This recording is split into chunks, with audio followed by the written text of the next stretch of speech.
Assalamualaikum warahmatullahi wabarakatuh.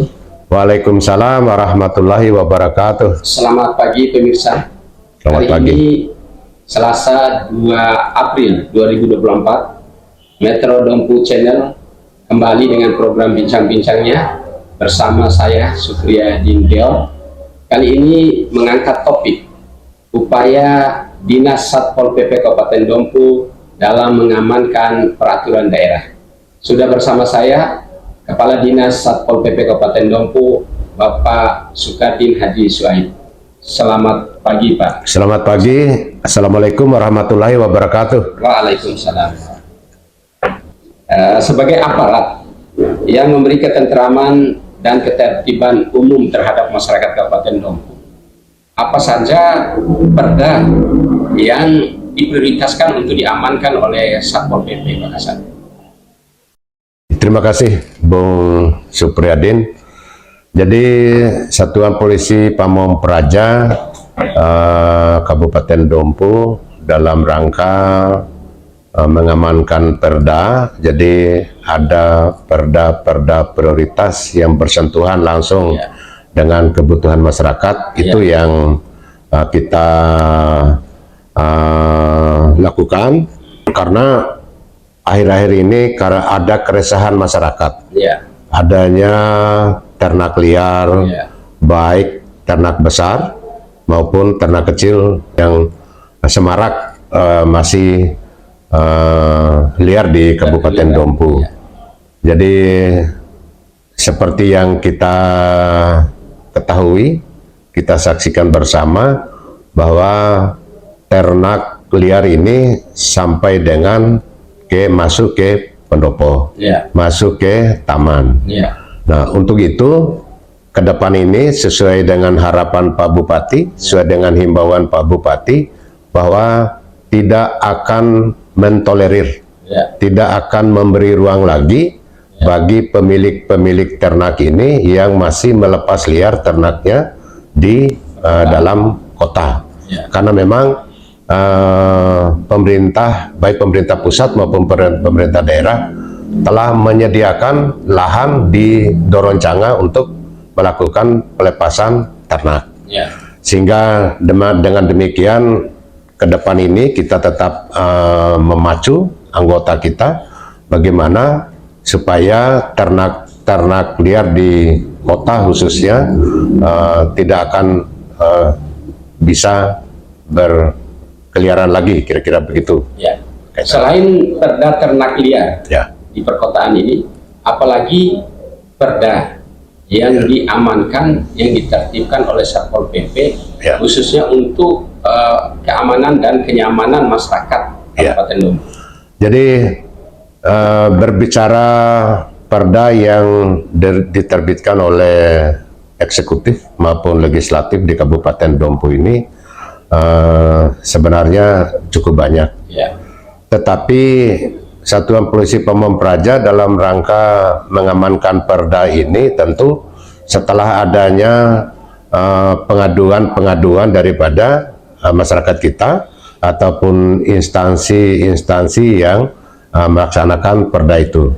Jadi sementara ini kerjasama kita dalam rangka mengamankan perda ini seperti perda tentang rokok, seumpamanya pada awal-awalnya kita melaksanakan operasi atau melakukan penertiban supaya rokok ini benar-benar tidak sembarangan bagi masyarakat kita, karena ini akan membawa dampak daripada perokok pasif atau pihak-pihak lain yang tidak merokok. Tapi seiring dengan perjalanan waktu atau perkembangan terakhir, bahwa perda rokok ini belum mampu untuk menjerat daripada masyarakat kita perokok di Kabupaten Dompu. Apakah pemerintah sudah menyediakan semacam kawasan atau area smoking? Area untuk merokok. Terima kasih. Jadi di rumah sakit seumpamanya, sekarang ini di rumah sakit sudah tidak boleh lagi masyarakat kita masuk di rumah sakit kemudian merokok di dalam area rumah sakit. Dan selama ini juga pemerintah pada awalnya menyediakan tempat-tempat khusus untuk area perokok. Tapi akhir-akhir ini sepertinya masyarakat kita belum disiplin untuk merokok pada tempat sesuai dengan harapan pemerintah. Selain ternak dan merokok, perda lain ya seperti yang berkaitan dengan penyakit masyarakat atau sekarang ini yang marak terjadi seperti pemblokiran jalan, pemanahan anak-anak yang siswa sekolah yang di luar kawasan sekolah, ya termasuk kos-kosan, yang selama ini tindakan apa yang pernah dilakukan oleh Pol PP? Jadi perda tentang Trantibum nomor 11 tahun 2018 kita tetap melakukan berbagai pengawasan, berbagai patroli di lapangan, karena akhir-akhir ini seperti apa yang Bung Supriyadi sampaikan, maraknya berbagai kegiatan-kegiatan negatif masyarakat kita, anak-anak sekolah kita, generasi kita, seperti yang disampaikan tadi, adanya anak-anak sekolah yang keliaran di waktu jam sekolah. Beberapa waktu lalu bahkan intensif kita melakukan patroli pengamanan daripada anak-anak sekolah kita, dan di beberapa tempat kita temukan adanya anak sekolah yang liar di jam sekolah. Kita melakukan penangkapan, kita bawa ke kantor Satuan Polisi Pamong Praja untuk kita beri pembinaan. Kemudian kita sampaikan atau membawa ke sekolahnya supaya pihak atau dewan guru di sekolah bisa mengetahui daripada tingkah laku anak-anak didik pada waktu-waktu jam sekolah. Kemudian kaitan dengan pemblokiran jalan, karena ini memang di wilayah hukum Polres Dompu, kita tentu berkolaborasi, kita mengambil bagian setelah adanya permintaan dari pihak kepolisian maupun TNI. Ini dalam rangka kita membantu bagaimana supaya pemblokiran jalan di Kabupaten Dompu ini tidak semarak seperti sekarang ini ke depannya. Ya, demikian juga aksi pemanahan kerap terjadi di Dompu ini. Apakah ada tindakan persuasif yang dilakukan oleh Pol PP, dalam arti sebelum kejadian itu ada operasi atau razia malam-malam atau di waktu-waktu tertentu? Jadi terima kasih. Satuan Polisi Pamong Praja tetap melakukan antisipasi sebelum terjadinya hal-hal yang kita tidak inginkan. Bagaimana tanggung jawab kita selaku warga negara, selaku warga Dompu untuk kegiatan-kegiatan pemanahan liar ini tidak meresahkan masyarakat kita.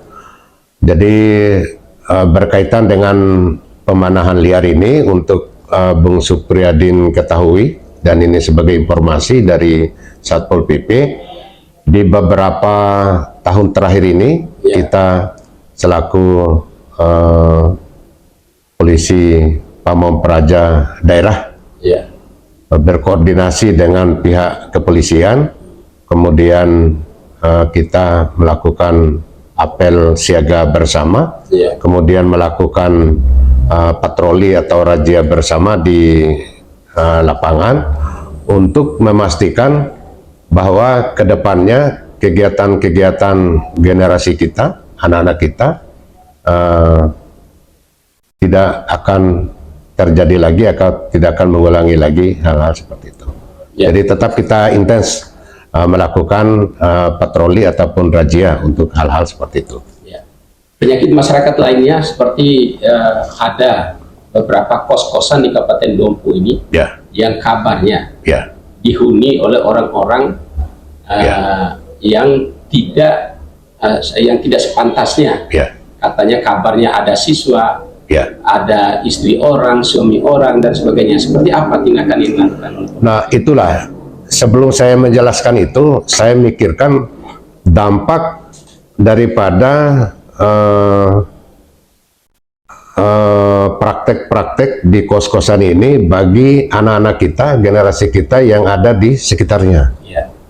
Melihat secara langsung adanya oknum yang masuk di kos-kosan ini, kemudian hayalan saya tanda tanya mereka, mereka ini masuk apa? Sehingga generasi muda kita, anak-anak kita juga rasa ingin tahunya itu, sehingga bisa mempraktekkan hal-hal seperti yang dilakukan oleh orang-orang ini. Jadi temuan, sehingga itu yang memotivasi kita untuk melakukan penertiban, untuk melakukan razia di kos-kosan ini, sehingga berdampak positif. Dari hasil pantauan, dari hasil patroli, evaluasi maupun razia kita di beberapa tempat di Kecamatan Manggalewa, Kecamatan Woja dan Dompu, pasangan muda-mudi kita selalu temukan, suami istri orang juga kita pernah ketemukan, kemudian anak-anak sekolah tentunya. Jadi sangat memprihatinkan. Nah, pendekatan kita dalam rangka untuk bagaimana supaya tidak akan terjadi lagi manusia-manusia atau generasi-generasi kita melakukan hal-hal yang tidak senonoh itu, kita melakukan pembinaan. Kemudian kita membuat pernyataan. Bahkan kita tindakan yang lebih jauh lagi, supaya mereka barangkali ada efek jera, kemudian mereka ada rasa malunya, kita panggilkan orang tuanya. Kita panggilkan kepala desanya, Pak Lurahnya, untuk menyaksikan daripada surat pernyataan yang dibuat oleh mereka di kantor Satuan Polisi Pamong Praja. Sejauh itu. Terkait dengan Perda Miras, apa yang sudah atau yang pernah dilakukan terhadap mereka yang menjual miras di Kabupaten Dompu ini?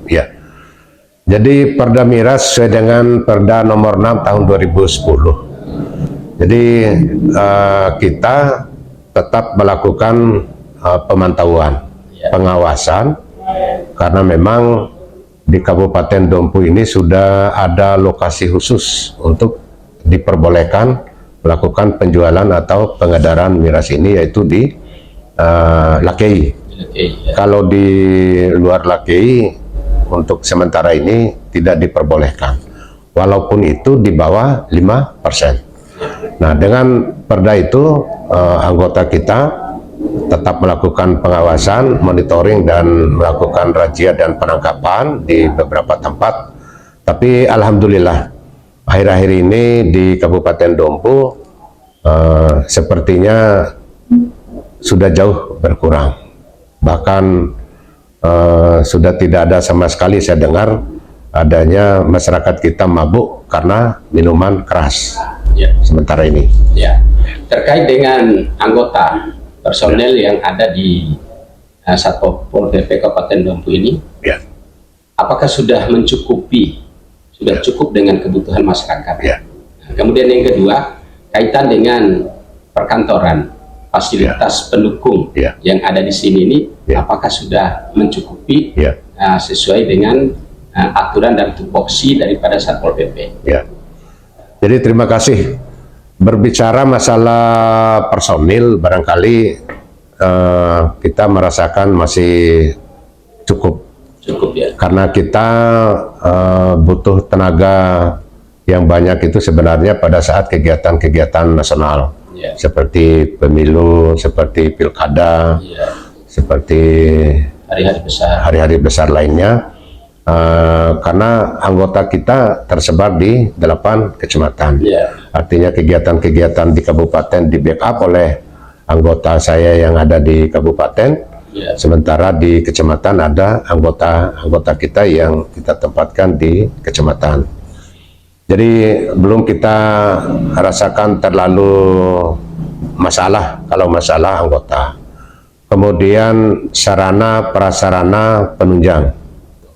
Sebenarnya kita sih sangat membutuhkan adanya barangkali sepeda motor dinas untuk anggota kita yang melaksanakan tugas operasi di lapangan, supaya tugas pokok fungsi Satpol PP di lapangan tetap kita junjung tinggi, tetap kita laksanakan sesuai dengan perda atau sesuai dengan aturan yang ada.